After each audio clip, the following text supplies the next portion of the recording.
Bien, esperaremos que se vayan conectando sus compañeros y en un ratito empezamos, ¿ya?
Muy bien.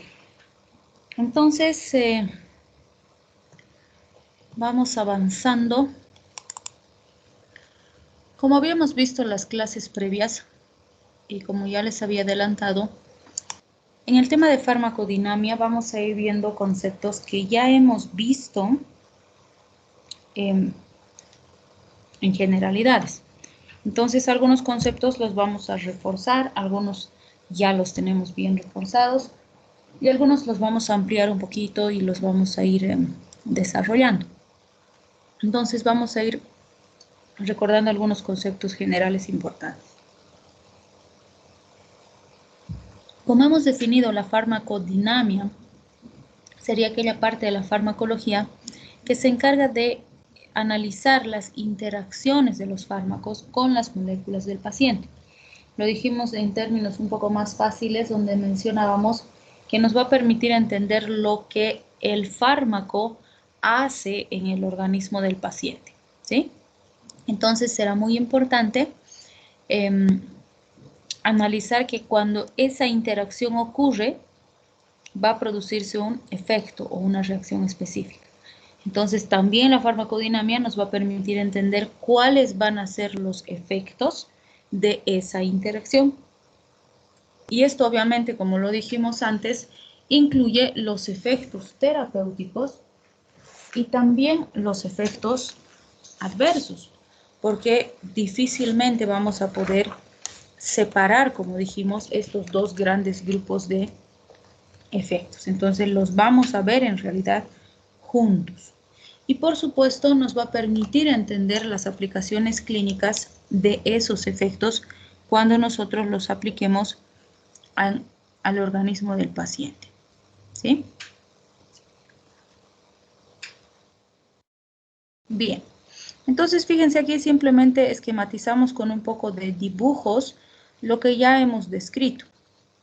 Dijimos, por ejemplo, que cuando hablamos de la relación cuantitativa que existe entre un fármaco y un receptor, será importante que el receptor y el fármaco se unan, porque si el fármaco no logra unirse al receptor, no va a haber ningún resultado o ningún efecto específico, por decirlo así. Entonces es muy importante ahí que analicemos la afinidad por el receptor. Entonces, ¿qué decíamos? Si es un fármaco afín, es decir, si tiene las características adecuadas para unirse a ese receptor específico, pues se va a unir eficientemente. Pero si no tiene afinidad para unirse, pues no se va a poder unir y por lo tanto no va a haber efecto. Y uno de los elementos que determina esa afinidad es justamente, como decíamos antes, las características físico-químicas, es decir, el tamaño, la forma, la carga eléctrica, cada uno de esos elementos va a ser importante para determinar si se une o no al receptor específico. En el dibujito tenemos, por ejemplo, este fármaco que tiene afinidad adecuada, que fíjense, tiene el tamaño, la forma, la separación perfecta para que ese elemento pueda unirse al receptor. Si no fuera de esta forma, como tenemos estos otros que no son afines, fíjense, el primero, por ejemplo, tiene 3 patitas. ¿Qué significa eso? Que como tiene 3 patitas, entonces no puede entrar el receptor, pues, porque tiene una extra y eso determina además que la distancia entre cada patita no sea la adecuada para que se pueda unir al receptor, ¿sí? En este otro caso, las patitas, si bien tiene 2 patitas, las patitas están demasiado separadas, entonces tampoco va a poder unirse al receptor a pesar de tener la cantidad, por ejemplo, de patas correctas. Entonces, esquemáticamente nos muestra lo mismo que hemos visto antes, ¿sí? Por otro lado, también es importante el número de receptores, porque podría ser que existe afinidad adecuada, pero la cantidad de receptores no es suficiente para alcanzar lo que necesitamos para producir la respuesta específica. Entonces, en algún caso, también ese número de receptores será determinante para ver si existe unión o no. Y por otro lado, cuando hablamos del efecto máximo de las sustancias, vamos a ver también que ese efecto va a estar determinado por la unión. No podemos esperar efecto máximo si no hay unión fármaco-receptor. Entonces, en cada caso, fíjense, van a ser todas esas particularidades las que determinan esa unión, que eso ya lo habíamos visto en generalidades y ahora simplemente lo estamos reforzando. También hablamos de que otro de los elementos que determinan si el fármaco finalmente se une o no se une al receptor están en relación al tamaño, la forma, la carga eléctrica, etc. ¿Sí? Entonces, el gráfico otra vez nos muestra lo mismo, ¿no es cierto? Y nos dice si el fármaco tiene unas características que no le permiten unirse al receptor, pues directamente no va a haber unión, no hay afinidad y por lo tanto no hay efecto. Y eso se va a producir siempre de esa forma.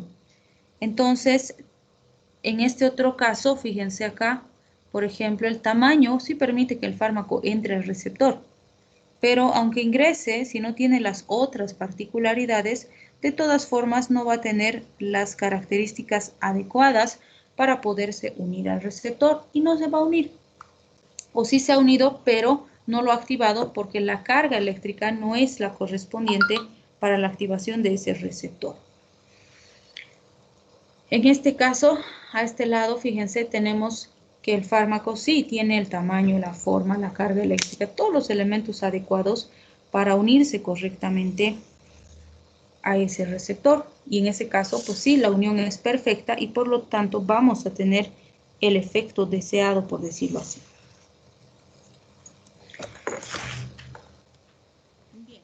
Estos conceptos también ya lo habíamos visto, ¿no es cierto? Hemos hablado de agonistas y hemos hablado de antagonistas.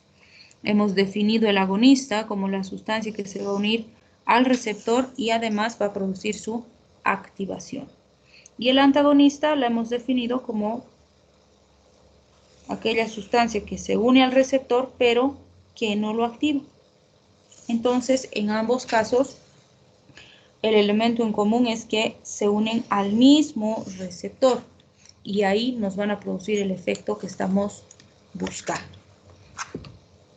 Y obviamente el punto fundamental cuando hemos mencionado agonistas y antagonistas y hemos hablado del efecto de competitividad por el receptor específico, hemos mencionado que el elemento fundamental que determina si hay o no hay competencia es el tipo de enlace. Y esa característica se va a mantener de forma relevante en estas situaciones. ¿Sí? Muy bien. Acá tenemos otros elementos interesantes que nos van a, o de los que nos va a hablar este elemento o esta diapositiva, donde nos muestra cuáles son los sitios donde se van a unir los fármacos, ¿sí? Y fíjense, nos dice, los fármacos en general se van a unir a sitios que ya existen en el organismo del paciente, que es lo que un poco decíamos en el capítulo de generalidades, donde veíamos que son las propias estructuras, los propios receptores, proteínas, enzimas del paciente que va a utilizar el fármaco para producir su acción. Entonces, no son sitios diferentes, o nosotros no vamos a introducir en el paciente los receptores, por ejemplo, para que actúe el fármaco. Esos ya existen, ¿sí? Y lo único que nosotros vamos a hacer es usar esos receptores que ya existen para producir una respuesta específica. Entonces, fíjense lo que se usa como dianas farmacológicas o si quieren como sitios de unión del fármaco. Tenemos proteínas reguladoras, enzimas, proteínas de transporte, proteínas estructurales. Todas estas ya existen en el organismo del paciente. Y lo único que nosotros hacemos es introducir una sustancia que las vaya a estimular. Pero en ese análisis y en ese estudio de dónde actúa el fármaco y demás, ya habíamos mencionado que hace algunos años se hizo la lectura del genoma humano y que ese fue un avance realmente importante cuando hablamos de este tipo de procedimientos que usan la parte molecular de la célula. Entonces, lo que se ha visto cuando se ha leído el genoma humano, se ha confirmado muchos de los receptores que ya conocíamos y sobre los cuales actuábamos con distintos fármacos, pero además se han descrito muchos elementos o muchos receptores que hasta ese entonces no se conocían, ¿sí? Y en realidad se los ha descrito, pero se ha visto que en realidad no tenemos un conocimiento exacto o preciso de cómo actúan esos receptores. Es decir, no se sabe esos receptores con quién trabajan. Es decir, no se sabe quién los estimula, quiénes son sus agonistas, ni quiénes son sus antagonistas. Entonces no se sabe quién los estimula y quién no los estimula, o quién se une y no los activa. Y lo que se ha visto, bueno, se los ha denominado receptores huérfanos. La pregunta será, si son receptores huérfanos, ¿qué significa eso? ¿Por qué decimos que son receptores huérfanos? Porque no se conocen los agonistas ni los antagonistas, ¿no?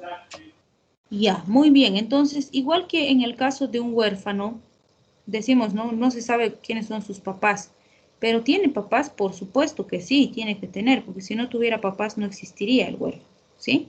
Entonces, con estos receptores ha pasado lo mismo. Se ha visto que está el receptor, se ha conocido el receptor, pero no sabemos quién lo estimula. Pero si está el receptor, alguien lo tiene que estimular. Y cuando lo estimula, algo tiene que pasar, ¿sí? Pero como no se sabe, entonces se ha dicho son receptores huérfanos. Así que esto da un punto, si quieren, de estudio bastante amplio para conocer quiénes pueden estar estimulando o inhibiendo a estos receptores. Porque se cree que cuando tengamos esa información, vamos a tener muchas respuestas frente a muchas enfermedades que hoy en día no tienen un tratamiento específico y es muy poco lo que podemos hacer por el paciente frente a esas enfermedades. Y ciertamente es el 60% de las enfermedades de las cuales vamos a desconocer los tratamientos específicos.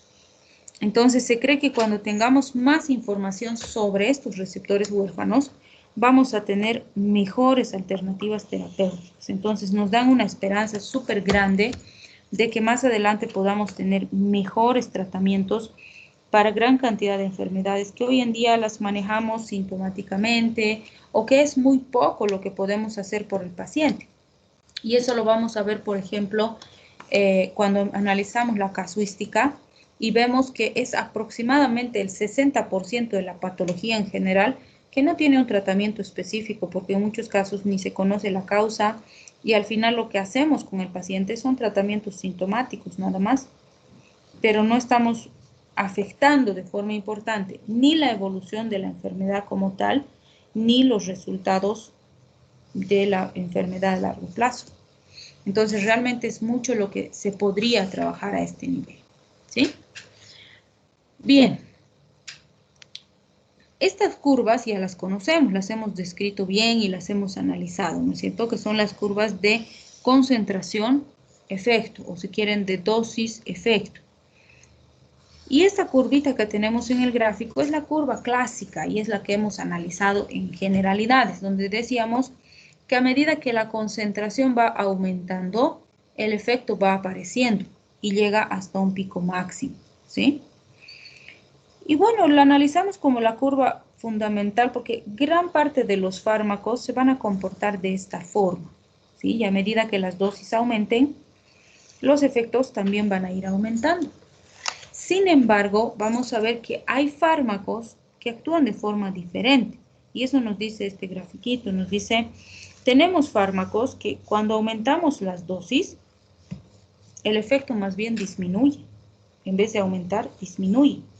Y si seguimos aumentando las dosis, el efecto va a seguir disminuyendo, ¿sí? Y tenemos también situaciones donde le damos más dosis y el efecto no se modifica. Es decir, ni sube ni baja. Sencillamente se mantiene, ¿sí? Entonces vamos a ver que obviamente en esas situaciones las curvas no van a ser como esta curva clásica que estamos viendo, se van a comportar de forma diferente. Y para cada fármaco esto va a ser diferente. Entonces vamos a ir analizando algunos elementos que podrían ayudarnos a entender por qué se produce esa respuesta diferente en algunos casos particulares, ¿no? Y en cada caso, hemos dicho siempre, la respuesta va a variar dependiendo del fármaco específico. Estas formulitas que tenemos aquí, no se estresen con ellas porque son las fórmulas que usamos para calcular y determinar, por ejemplo, los efectos de los fármacos que ya se han aplicado en esos 20 años de estudio que siempre mencionamos. Nosotros no vamos a calcular la efectividad del fármaco, sino que la vamos a ir aprendiendo, porque esta ya está establecida. Entonces, sí ponemos la fórmula para recordar que existe una fórmula gracias a la cual se calcula esto, pero ese cálculo nosotros no lo vamos a hacer. ¿Sí?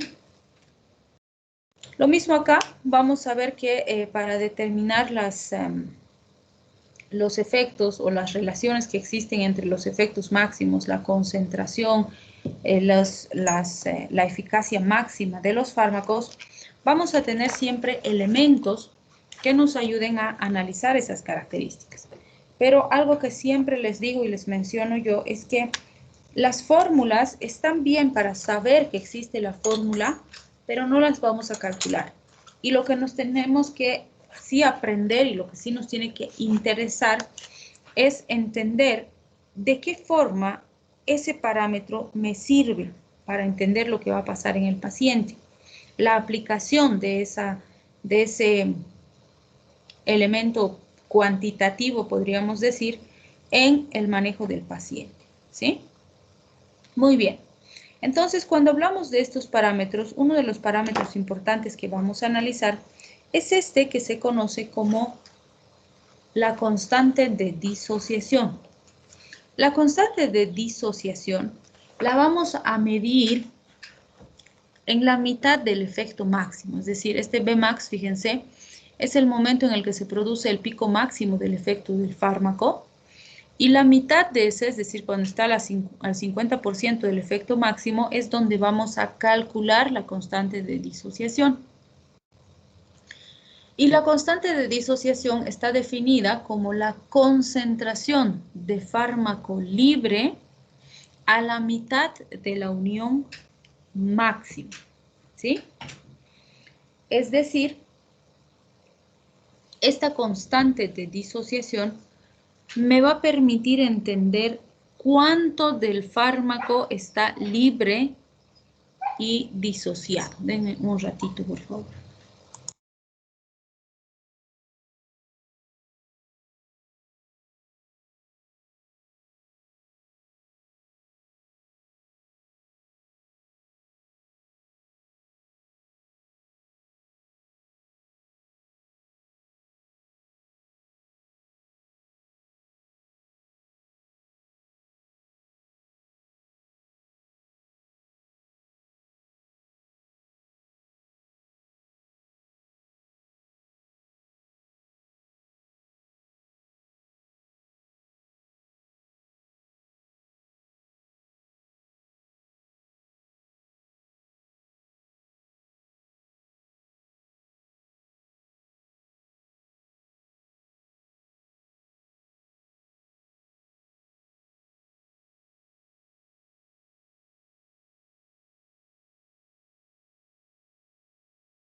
Bien. Entonces, como decíamos, cuando hablamos de la constante de disociación, lo que nos va a interesar analizar es la cantidad de fármaco libre o disociado que tenemos en un momento determinado de la acción farmacológica. Entonces, ¿qué nos dice? La constante de disociación la vamos a relacionar siempre con la afinidad de unión. ¿Por qué? El fármaco que está disociado o que está libre tiene menor afinidad de unión porque por eso está libre, por eso no se ha unido al receptor, por decirlo así. Entonces decimos que la constante de disociación es baja cuando la afinidad de unión es alta. Y la constante de disociación es alta cuando la afinidad de unión es baja. ¿Qué significa esto? Si nosotros analizamos, por ejemplo, vamos a poner como ejemplo 4 receptores. ¿Sí? Estos son nuestros 4 receptores. Obviamente en la realidad son millones de receptores, ¿no? Pero esto es para que entendamos a qué se refiere. Entonces tengo 4 receptores y tengo 4 moléculas farmacológicas para unirse a esos receptores. Por lo tanto, estos 4 receptores van a representar el 100% de mi fármaco y mis receptores, ¿sí? Entonces, cada uno sería 25%, ¿no es cierto? 25 más 25 más 25 más 25 hacen mi 100%. Entonces, digamos que digo que tengo un fármaco que tiene una constante de disociación de 25%. Por eso su constante de disociación es baja, ¿sí? ¿Qué significa eso? Que la cantidad de fármaco disociado o libre es el 25%. Por lo tanto, 75% de fármaco estaría unido al receptor. Entonces, en este caso, tendría este y este unido al receptor y solamente 25%, que sería este, está separado del receptor, está libre o está disociado. Por eso me dice la afinidad de unión es alta. ¿Sí? Si 25% está disociado, 75% está unido. Y por eso la afinidad es alta, es del 75%. ¿Sí? Pero vamos al caso opuesto. Digamos que tengo una constante de disociación que es alta. Y digo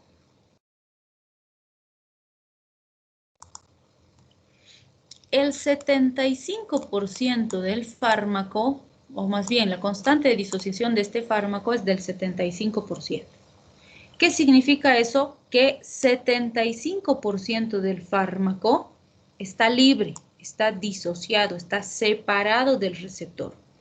Y solamente 25% en este caso estaría unido al receptor. Por eso digo, la afinidad de unión del fármaco con el receptor es baja, porque es solo del 25%. ¿Sí? Obviamente, para fines prácticos, aquí estamos usando estos porcentajes. En la literatura van a encontrar constantes de disociación, por decirles, del 5%, del 30%, del 82%, del 66%, porque va a ser porcentual en base a la cantidad de receptores libres o disociados, o de fármacos disociados, más bien. Entonces, va a variar bastante, pero para el ejemplo, pues nos sirve usar solo los 4 receptores para esquematizar, ¿sí? Entonces, lo que me permite o lo que tengo que recordar de la constante de disociación es que me permite saber cuánto fármaco libre tengo en un momento determinado y por lo tanto qué tan alta o qué tan baja es la afinidad de unión del receptor y el fármaco. ¿Sí? Muy bien, estas curvas ya las conocemos, ¿no es cierto? Las hemos analizado en generalidades. La pregunta será, ¿en cuál de estas curvas podríamos ver, por ejemplo, este fenómeno, donde las dosis son mayores y los efectos son menores? ¿En cuál verían eso?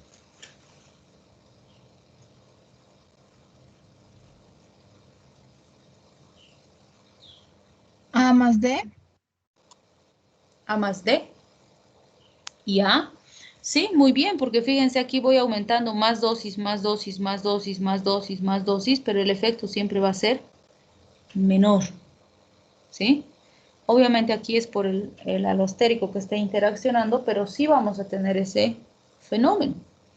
¿En cuál veríamos más dosis, mismo efecto? En la A. A más B. A más B, ¿no es cierto? Porque en realidad el A es nuestro punto de comparación. Entonces en A más B, fíjense, aquí le he dado mucha más dosis que del agonista solo para conseguir el mismo efecto, porque ese efecto en el agonista solo ya se ha presentado aquí, ¿sí? Entonces sí tengo que dar más dosis para conseguir el mismo resultado, ¿sí?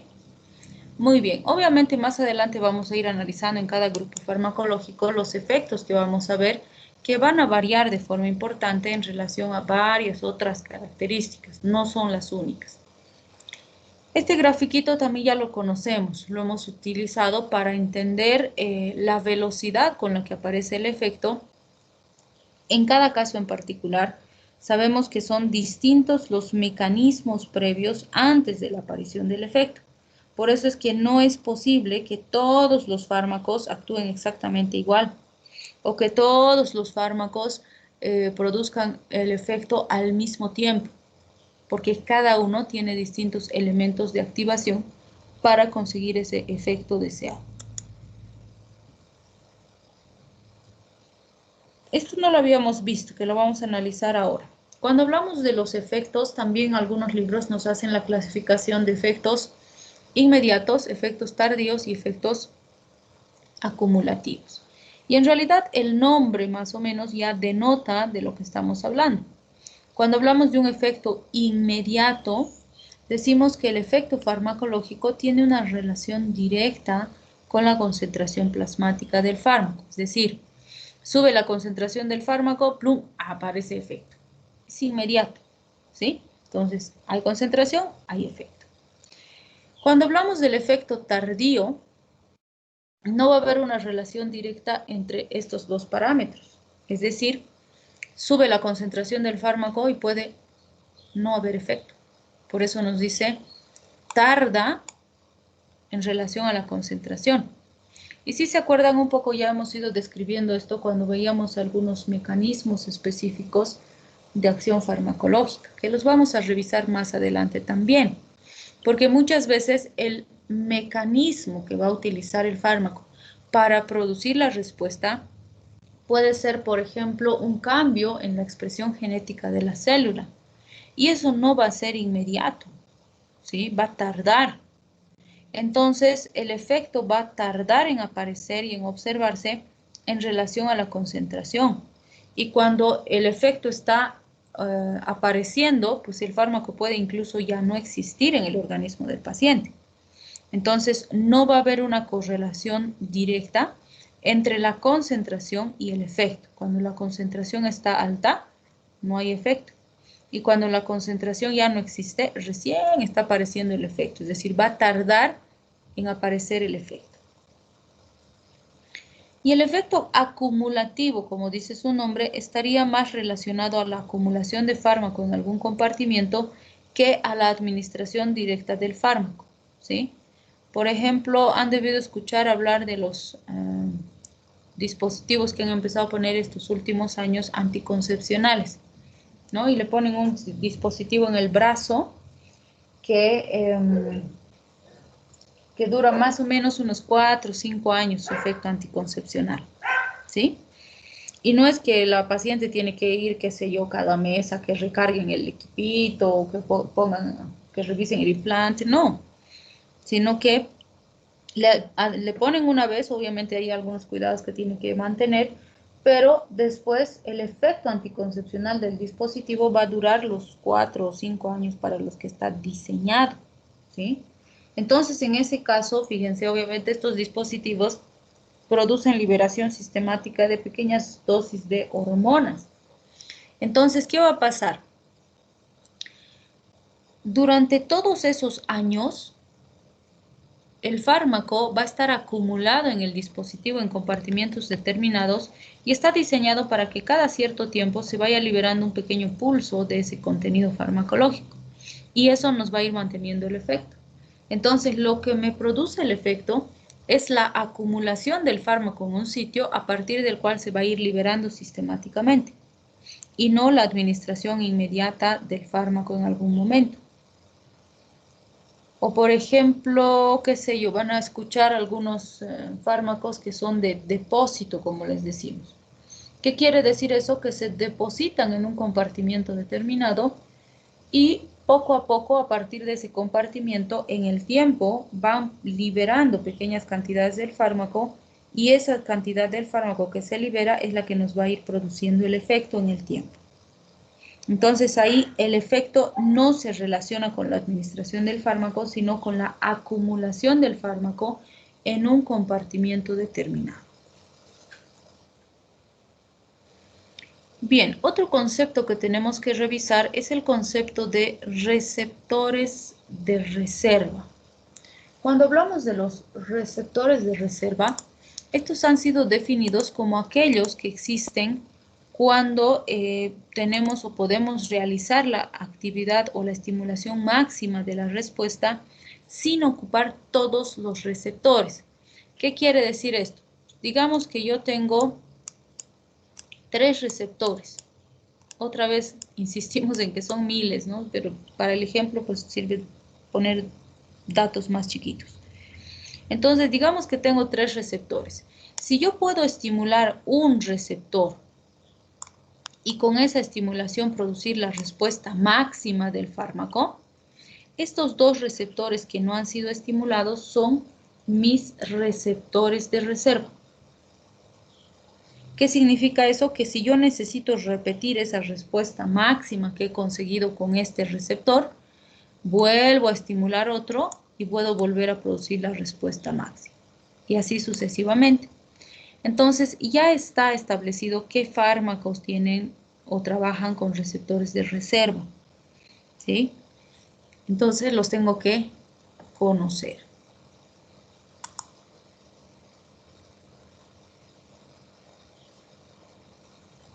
Estas curvas también ya las conocemos, ¿no es cierto? Hemos visto el agonista solo, el agonista con el activador alostérico, el agonista con el antagonista y el agonista con el inhibidor alostérico.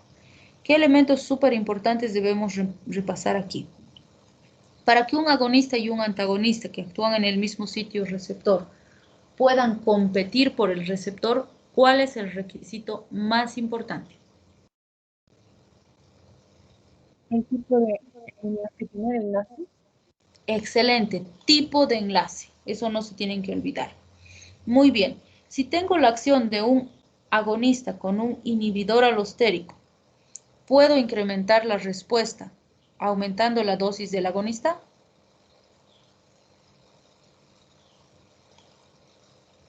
Es decir, en esta curva de aquí, la moradita.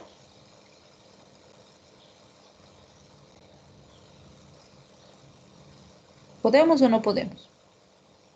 No. No, no podemos, porque el sitio de acción es diferente. Entonces, no se puede revertir. ¿Sí? Muy bien, que esos serían los elementos más importantes que debemos recordar de esto. ¿Cuál es el punto de diferencia cuando hablamos de un agonista total y un agonista parcial? O sea, sabemos que el agonista total produce respuestas máximas y el agonista parcial produce respuestas bajas. ¿Cuál es la razón de esa diferencia? La capacidad intrínseca.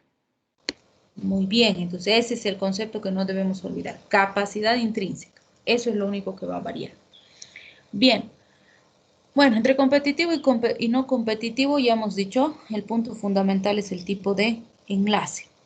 ¿Cómo hemos definido antagonista químico?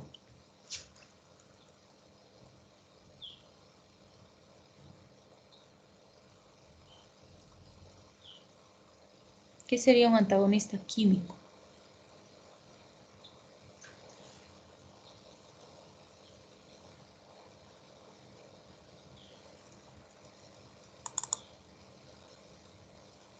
¿Se han olvidado?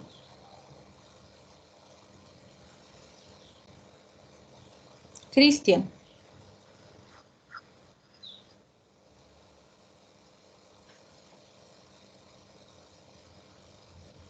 Adriana. Doc, es una sustancia química que va a inhibir a otra sustancia química. Muy bien, esa sería la definición. ¿Interacciona con el receptor de alguna forma? No, doctora. No interacciona con el receptor. Perfecto. ¿Qué sería un antagonista fisiológico?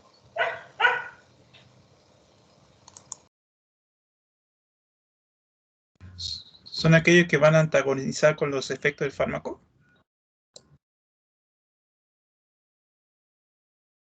¿Cómo? Pero hay dos particularidades que no Doc, podemos olvidar. Sofi. creo que no usan el fármaco ni Receptor, el receptor. fármaco y revierte o inactiva los efectos.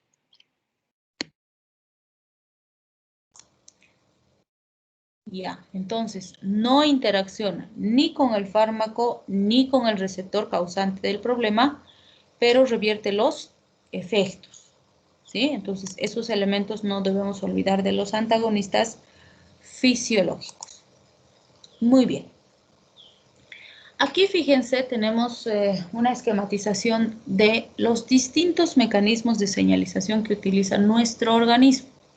Hemos conocido la difusión simple, donde las moléculas tienen todas las características físico-químicas que les permiten directamente pasar al otro lado de la membrana y producir su acción.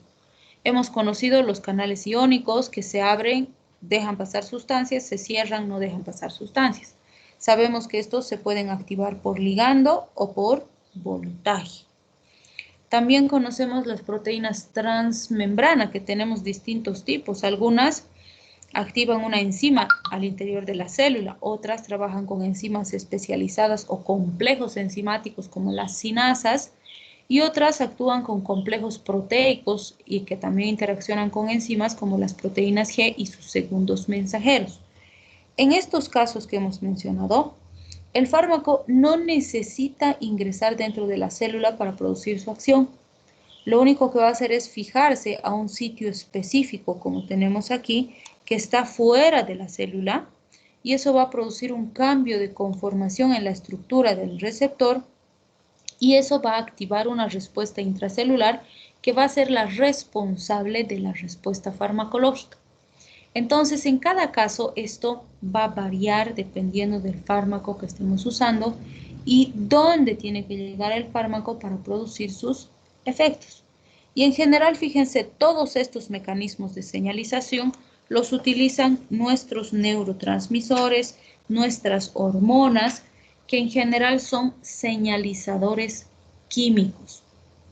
Entonces, cuando nosotros usamos fármacos, vamos a usar exactamente esos mismos mecanismos que utilizan las sustancias endógenas.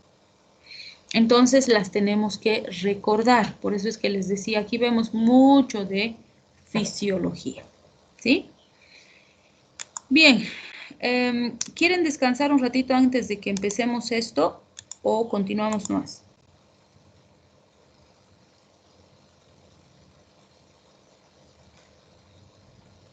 Ya se han dormido.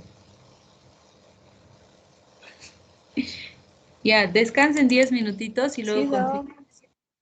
tómense alguito, despierten y continuamos. Ok.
Bien, continuaremos.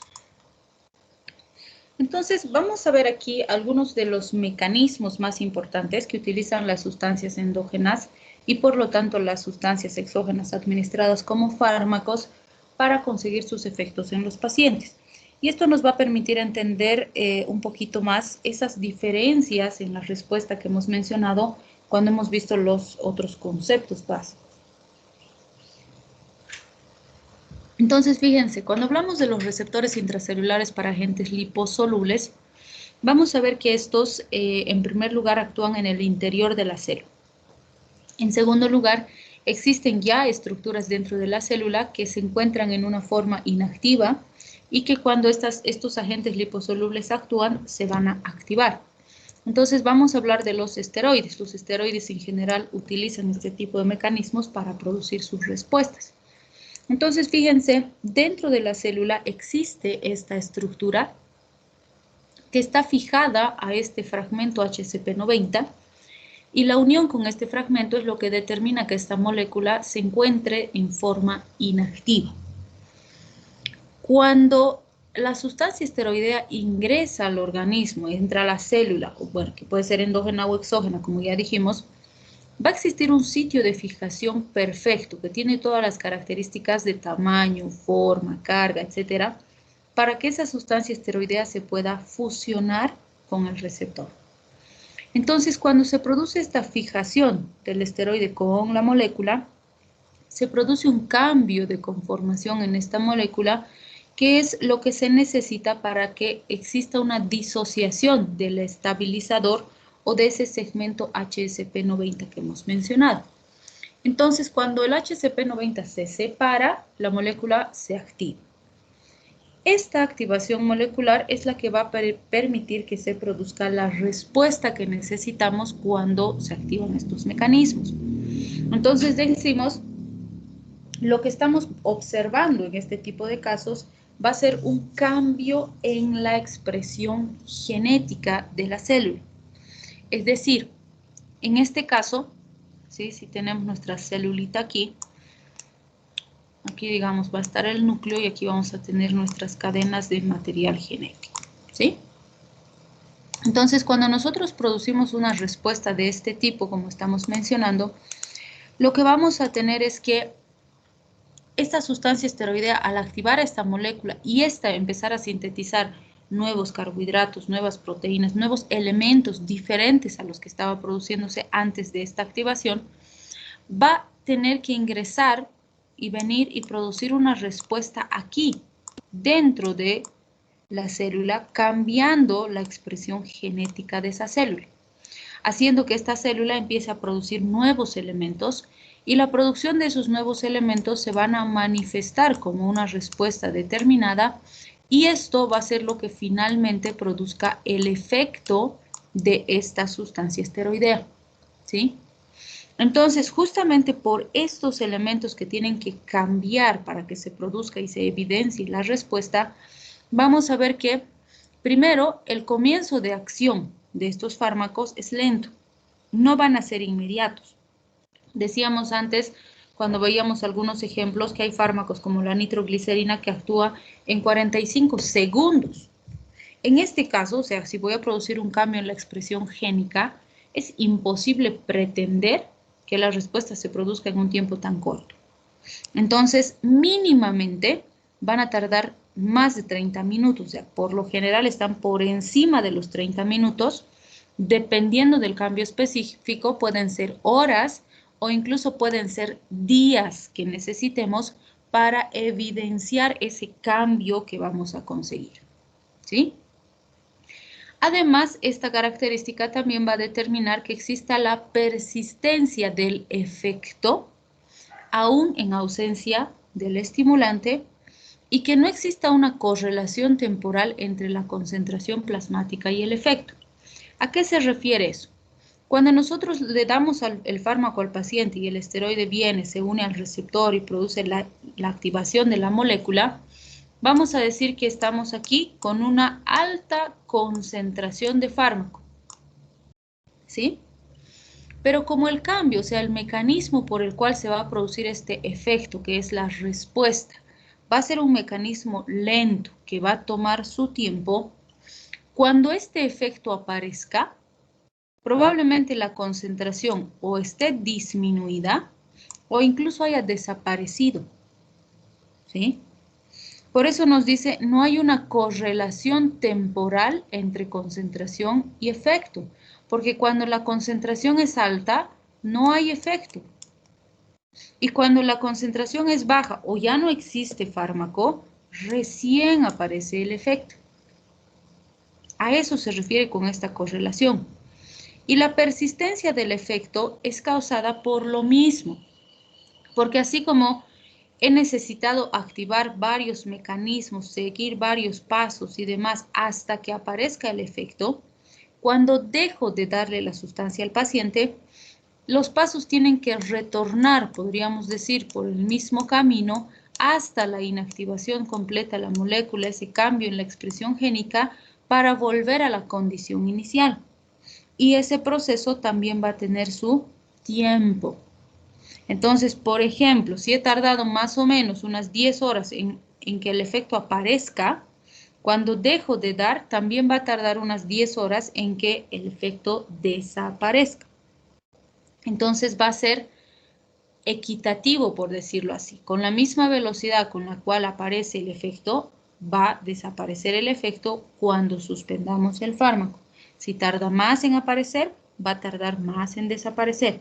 Si tarda menos en aparecer, va a tardar menos en desaparecer, ¿sí? Entonces, la razón de todos estos fenómenos es justamente este mecanismo que se tiene que producir para la aparición de la respuesta específica.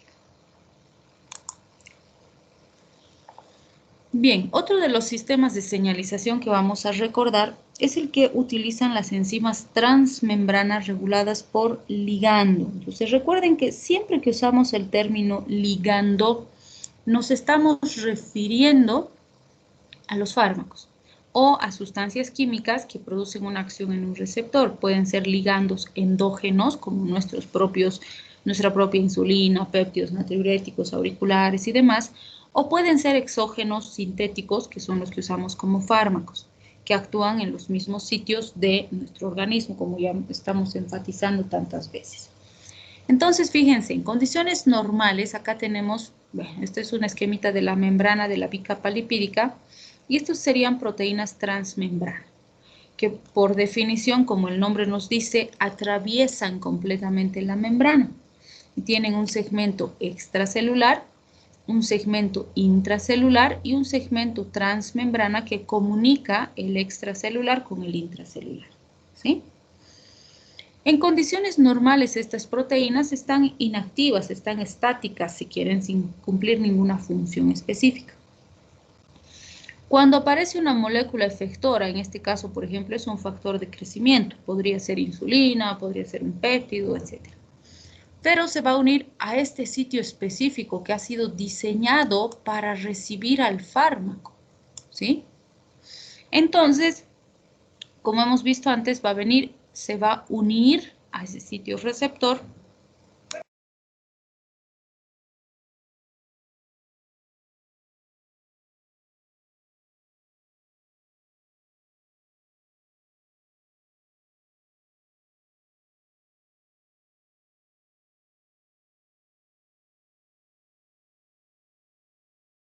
Doctora, por si acaso está silenciada. Sí, muchas gracias. Es que estaba tosiendo. Gracias. Ok. Entonces, se va a unir el ligando al sitio receptor específico y eso nos va a producir un cambio de conformación en la molécula, ¿sí? Entonces, ese cambio de conformación de la molécula va a hacer que estas moléculas empiecen a unirse de 2 en 2, como tenemos aquí. Entonces, se ponen en pares porque solitas no pueden fosforilarse, aunque tengan toda la maquinaria para producir fosforilación, no se pueden autofosforilar, por decirlo así. Entonces, ¿qué va a pasar? Esta va a fosforilar a la otra y esta va a fosforilar a la otra. Entonces, se ayudan produciendo una fosforilación cruzada, ¿sí? Una fosforila a la otra. La razón de esa fosforilación es que esa se necesita para la activación del mecanismo endógeno. Entonces, el mecanismo intracelular puede ser, por ejemplo, la activación de una enzima o de un complejo enzimático. Se conoce que, por ejemplo, tirosina sinasa, serina sinasa, guanilil ciclasa, treonina sinasa, son algunas de las enzimas que más utilizan este tipo de mecanismos de respuesta. Entonces, van a ejecutar una respuesta específica. La respuesta que producen estos complejos enzimáticos varía de forma importante. Puede ser que, por ejemplo, esta respuesta aquí sea algo tan sencillo como la apertura de un canal iónico. Entonces va a producir una respuesta rápida, porque se abre el canal, pasa la sustancia, tengo respuesta. Pero podría ser que esta respuesta que catalizan es un cambio en la expresión genética, como hemos visto en el anterior caso. Entonces, si la respuesta es un cambio en la expresión génica, va a tardar en aparecer la respuesta, ¿sí? Entonces, depende qué mecanismo se va a activar aquí y para cada ligando específico esto va a variar de forma importante. En general, por ejemplo, si nos fijamos los que tenemos acá como ejemplos, valga la redundancia, la insulina actúa rápido, su control glicémico es bastante rápido. En cambio, un factor de crecimiento en general va a tardar porque va a regular crecimiento, desarrollo, diferenciación celular. Y normalmente sus acciones están mediados por cambios en la expresión genética. Entonces vamos a tener diferencias bastante importantes. Cuando hablamos de la fosforilación del sustrato, vamos a ver que esta puede producir cambios en la permeabilidad, como decíamos, ¿no? Apertura a canales iónicos, hasta cambios en la expresión genética. Entonces, en este caso se habla de que tenemos una regulación descendente de receptores. ¿A qué se refiere cuando nos dice esto? O sea, independientemente de la respuesta que vayamos a producir, que sea la apertura de un canal iónico o el cambio de una expresión genética, vamos a ver que todo eso va a estar mediado por receptores. Entonces, ¿qué es lo que va a pasar? En condiciones normales, estamos diciendo, se va a estimular el receptor, y eso nos va a producir una respuesta. Y la respuesta puede ser rápida, puede ser lenta, puede ser duradera o puede ser desaparecer también rápidamente. Entonces, cuando el agonista se une al receptor, como hemos ido diciendo hasta ahora, el tipo de enlace por el cual se produce esta unión también es determinante. Entonces, ¿qué es lo que se ha visto? En algunos casos, sobre todo en aquellos en los que vamos a tener una regulación descendente de receptores, lo que va a ocurrir es que para que desaparezca el efecto, lo que tiene que hacer la célula es fagocitar este receptor con el agonista, introducirlo dentro de la célula, destruirlo dentro de la célula y sintetizar un nuevo receptor y expresar nuevamente este receptor. Y eso va a hacer que termine la respuesta, ¿sí? Entonces, también se ha visto que dependiendo de las células, existen distintas velocidades en las que se logra hacer este proceso, y eso depende de la célula. Hay células que mantienen la velocidad, es decir, con la velocidad en que destruye un receptor, sintetiza un nuevo. Entonces, básicamente se mantiene el efecto porque estoy reemplazando los receptores a medida que los voy destruyendo, ¿sí? Pero existen otras células, y la mayoría tiene esta característica, en las que tarda mucho más en expresar un nuevo receptor que en destruir receptores ya viejos. Entonces, por decirles, digamos que acá hemos tenido 3 moléculas que se han unido al receptor. Entonces hemos fagocitado estos 3 para que termine la acción farmacológica, y en el mismo tiempo en que hemos logrado destruir 3, hemos expresado solo 1. Nos hemos logrado sintetizar 1. Y luego esto va a ir pasando sistemáticamente, de modo que a medida que pase el tiempo, cada vez voy a tener menos receptores para poder estimular y repetir o mantener la respuesta. Entonces, a eso es a lo que le llamamos regulación descendente de receptores, porque a medida que los receptores vayan disminuyendo en número, eso nos va a ir produciendo una disminución progresiva de la respuesta, ¿Sí?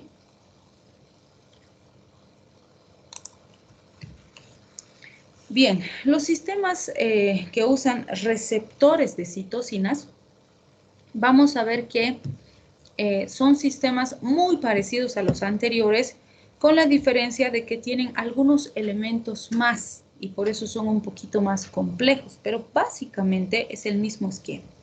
Entonces, por ejemplo, algunos ligandos peptídicos como la eritropoyetina, algunos interferones utilizan estos sistemas. La diferencia con el anterior sistema es que en estos tenemos la participación de las JAK, o también conocidas como HAK, ¿no? Son las llanusinasas o janusinasas. Estas podríamos decir que son primas hermanas de las sinasas convencionales que se usan en la mayoría de los lugares. Y la diferencia con las JAK es que las JAK interaccionan directamente con las STAT. Las STAT son transductoras y activadoras de la transcriptasa, es decir, que actúan a nivel nuclear. Entonces, ¿qué ocurre? Algo similar a lo que mencionamos. Va a entrar la molécula, se va a unir a este sitio diseñado para su unión. Eso va a producir un cambio de conformación en la molécula y se van a empezar a poner de 2 en 2. ¿Sí? Pero como estas además tienen las JAK y las JAK están interaccionando con las STAT, entonces se va a producir una fosforilación de todos estos elementos, es decir, se fosforilan ambas moléculas, se fosforilan las JAK y se fosforilan las STAT. ¿Sí? Otra vez, solitas no podrían fosforilarse, necesitan de la otra para ese proceso de fosforilación. ¿Qué vamos a conseguir?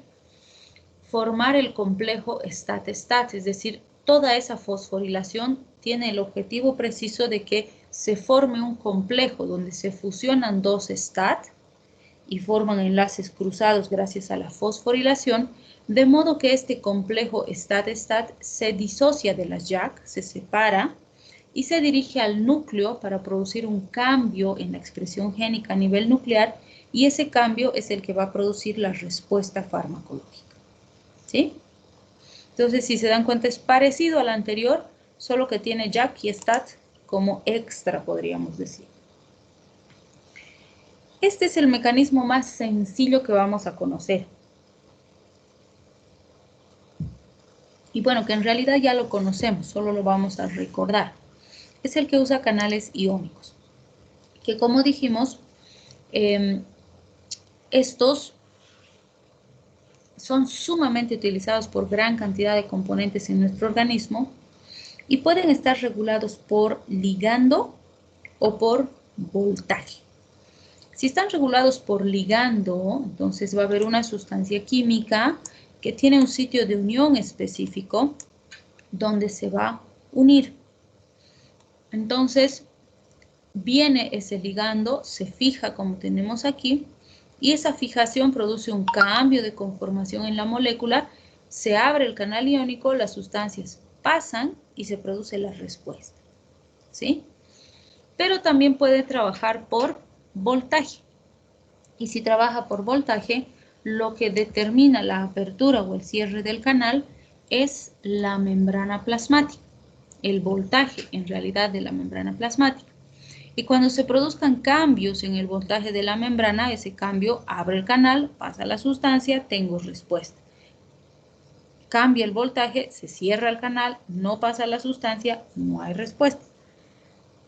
Entonces, en cada caso particular, esto va a ser diferente, ¿sí? Pero estas, como son sistemas tan sencillos, donde se une, se abre el canal, se separa, se cierra el canal, entonces suelen catalizar respuestas rápidas, que normalmente decimos, fíjense, duran milisegundos, o sea, son terriblemente rápidas, ¿sí? Por lo tanto, normalmente están regulando respuestas de tipo neurológico. La mayoría de nuestros neurotransmisores, por ejemplo, van a trabajar por apertura de canales iónicos. Podríamos mencionar la acetilcolina, el GABA, la serotonina, muchos aminoácidos como glicina, aspartato, glutamato, por ejemplo, ¿sí? Entonces, este es el sistema de señalización más fácil o más sencillo, por decirlo así, y que es ampliamente utilizado por gran cantidad de elementos. Bien, tenemos también las proteínas G y los segundos mensajeros. Cuando hablamos de las proteínas G y los segundos mensajeros, recordamos todo lo que hemos aprendido al respecto en fisiología. Entonces, sabemos que estas están relacionadas, por ejemplo, a la función de hormonas peptídicas, aminas adrenérgicas, serotonina, acetilcolina, o sea, gran cantidad de nuestros neurotransmisores también utilizan estos sistemas de señalización. Es más, cuando veamos sistema nervioso autónomo y hablemos del simpático, del parasimpático, sus respuestas, sus fármacos, etcétera, vamos a hablar de proteínas G y sus segundos mensajeros. Entonces, este sistema de las proteínas G se caracteriza porque son complejos proteicos, donde sabemos que tienen una proteína receptora, una proteína G, que es lo que ha determinado que se le dé el nombre al complejo, y un elemento efector. Entonces, en condiciones normales, esta proteína G está unida a la proteína receptora y ambas están inactivas. ¿Y qué es lo que ocurre? Cuando entra una sustancia que va a estimular la proteína G, como vemos aquí en el dibujito, va a venir y se va a fijar aquí, al sitio que tiene todas las características adecuadas para que se una. Nuevamente, esa unión va a producir un cambio de conformación de la proteína. Fíjense, no va a ingresar a la célula, sino que la va a activar fuera de la célula. Y en la parte intracelular, esta proteína receptora se va a activar y va a producir la liberación de la proteína G, que gracias a la acción de un paquete energético, que es el GTP, se va a activar y va a venir a estimular al elemento efector. Este elemento efector, si se fijan, está a nivel intracelular. No tiene interacción directa con la parte extracelular. Este elemento efector, como dice su nombre, va a ejecutar la respuesta y va a decir abrir canal iónico o va a decir producir cambio en la expresión génica. Entonces, va a variar de forma importante dependiendo la célula, el receptor, etcétera, etcétera. Entonces, este elemento efector es el que va a determinar si son respuestas rápidas, si son respuestas lentas o de qué tipo de respuesta estamos hablando específicamente. ¿Sí? Bien. Por estas características va a ser fácil entender el fenómeno de los receptores no ocupados.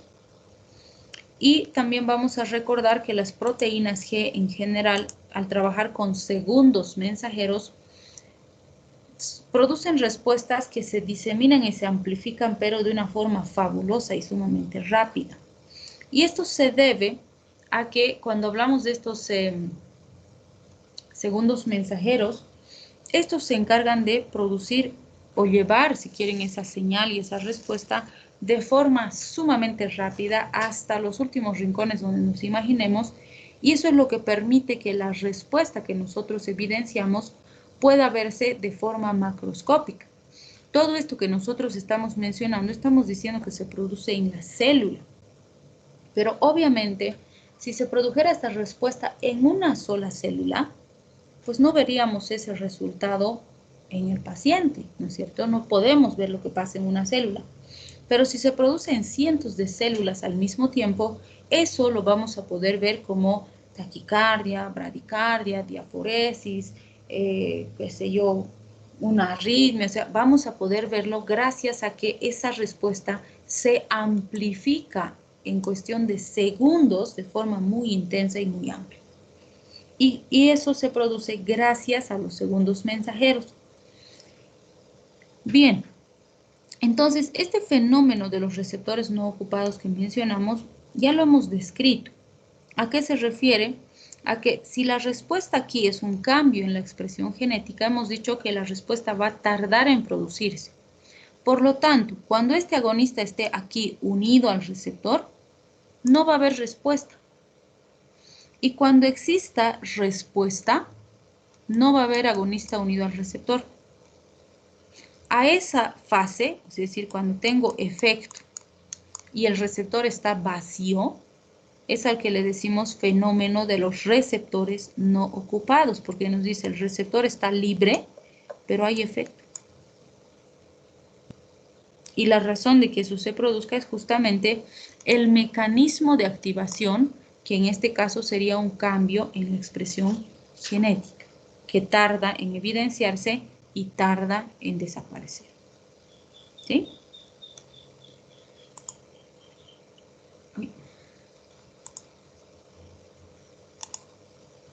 Bien, vamos a quedar aquí en las proteínas G y los segundos mensajeros, porque les voy a llamar listita. Y vamos a ir viendo. Mañana vamos a continuar. ¿Sí? ¿Será que podría explicar un poquito sobre el fenómeno de los receptores no ocupados, por favor? Sí, claro que sí. Bien, cuando hablamos de el fenómeno de los receptores no ocupados, nos referimos a que en algún momento en el que nosotros hemos administrado el fármaco y ha aparecido el efecto, o sea, en ese tiempo en el que va desde la administración del fármaco hasta la aparición y la desaparición del efecto, en algún momento va a haber un receptor sin ocuparse, o si quieren, sin agonista, y en ese momento nosotros vamos a tener efecto. Entonces, ¿a qué se refiere esto exactamente? Vamos a volver a esa diapositiva. Si nosotros analizamos los cambios en la expresión genética, hemos dicho que cuando este agonista se une al receptor, no hay efecto. ¿Sí? ¿Por qué? Porque se necesita producir ese cambio en la expresión genética para que aparezca el efecto. Entonces, como ese proceso es lento, en la primera fase todavía no ha ocurrido ese cambio. Pero después, cuando va pasando el tiempo y estos mecanismos se empiezan a activar y demás, este agonista va saliendo del receptor, si quieren, o se va eliminando y ya no va a estar aquí en el receptor. Y cuando finalmente el efecto aparezca, porque ya se ha manifestado ese cambio en la expresión genética y aparece el efecto, el receptor está vacío. ¿Sí? A eso le decimos el fenómeno del receptor no ocupado, que nos está diciendo que cuando tenemos efecto farmacológico en el paciente, el receptor está vacío. Y podría parecer incoherente porque decimos cómo hay efecto si el receptor no está ocupado por el agonista. Pero la explicación es el mecanismo por el cual he conseguido este efecto. Si el mecanismo implica un cambio en la expresión génica, entonces va a tardar. Y por eso es que cuando el receptor sí está ocupado, no hay efecto. Y cuando sí tengo efecto, el receptor está vacío o no ocupado. ¿Sí? A eso se refiere. Gracias, Doc. Ok, que si se dan cuenta es lo mismo que hemos visto antes, simplemente explicado con un término diferente, ¿no? Porque eso ya lo hemos visto cuando hemos visto los fármacos que utilizan las sustancias, o perdón, los receptores que utilizan las sustancias liposolubles.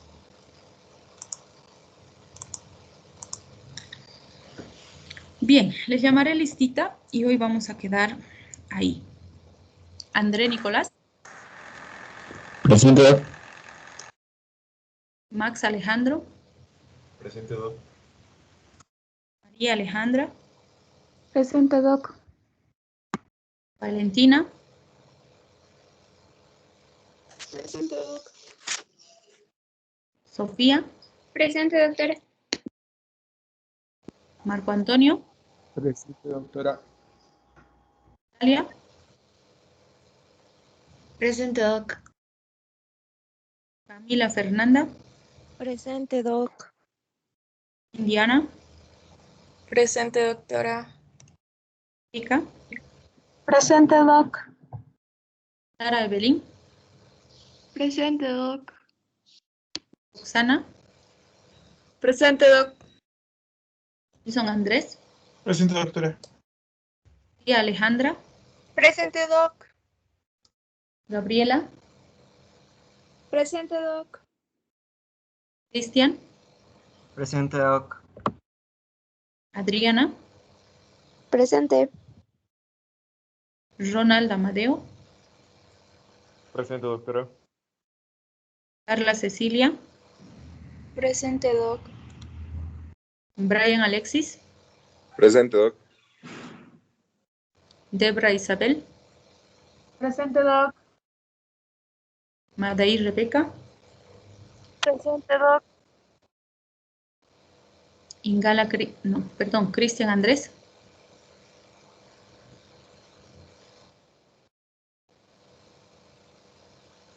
Paul Steven. Presente, doctora. Micaela del Carmen. Presente, Doc. Cielo Denise. Presente. Alexandra Rosana. Presente, Doc.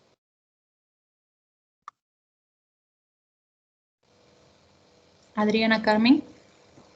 Presente, Doc. Araceli Paola. Presente, Doc. Francisco Javier. Presente, doctora. Mateo Sebastián. Presente, Doc. Angie Fabiola. Presente, doctora. Adriana Silvana. Presente, Doc. Camilo Ignacio. Presente, doctora. Darío Sebastián. Presente, Doc. Yasca Idali. Presente, doctora. Yesenia Mariela. Presente, Doc. Raiza Fabiana. Presente, Doc. Carolina. Presente, Doc. Camila. Presente, Doc. Leida. Presente, doctora. Alenka. Presente, doctor. Sofía. Presente. Cristian. Presente, doctora. Anthony Jesús. Presente, doctora. Mirza Teresa. Presente, doctora. Andrea Paola. Presente, doctora. Priscila. Presente, doctora. Mohamed Mahdi. Presente, doctora. Luciana. Presente, Doc. Valeria Nicole. Presente, doctora. Kelly Natalie. Presente, Doc. Stephanie Claudia.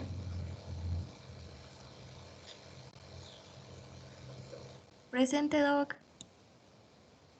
William. Presente, doctora. Thais Andrea. Presente.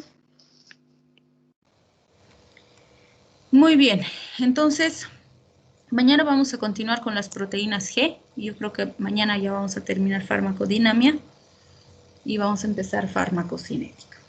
¿Sí? No se olviden ir Doctora, avanzando. un favor. Sí, Adri. ¿Será que puedes subir el video de la anterior clase? Es que no se reproduce. Uy, ahí sí complicado porque yo no los tengo los videos. Habría que mandarles mensajito a los de sistema a ver si nos pueden ayudar. Porque, o sea, justamente los dejan creo que 14 o 21 días para que los puedan bajar o los puedan descargar. Pero nosotros no los descargamos como docentes. Lo voy a revisar a ver si yo lo puedo descargar. Si no, voy a mandar mensajito a ver si nos pueden ayudar. ¿Ya? Gracias. Ok. Bien, descansen, cuídense, nos vemos mañana. Chao, chao. Hasta luego. Gracias. Gracias. Hasta luego, Doc. Hasta luego, Doc. Doctora. Hasta luego, Doc. Hasta luego. Doc, ¿para qué fecha es la investigación? En teoría tendríamos que terminar antes del segundo parcial. El segundo Ya. es el 14 de junio. Ya, yo la anterior clase le había comentado que iba a trabajar solo. Ya tengo mi tema. Ya. Lo que vamos a hacer es cada semana ir viendo un poco los avances. Entonces, si quieres, mañana le podemos dar una miradita o directamente sigues avanzando y el lunes vamos a ver qué avances han tenido y vamos a revisar de todos. Ya, listo, Doc. Estoy haciendo sobre el Remdesivir por si acaso. Ya, listo. Entonces Gracias, le damos. Doc. Hasta luego. Chao, chao.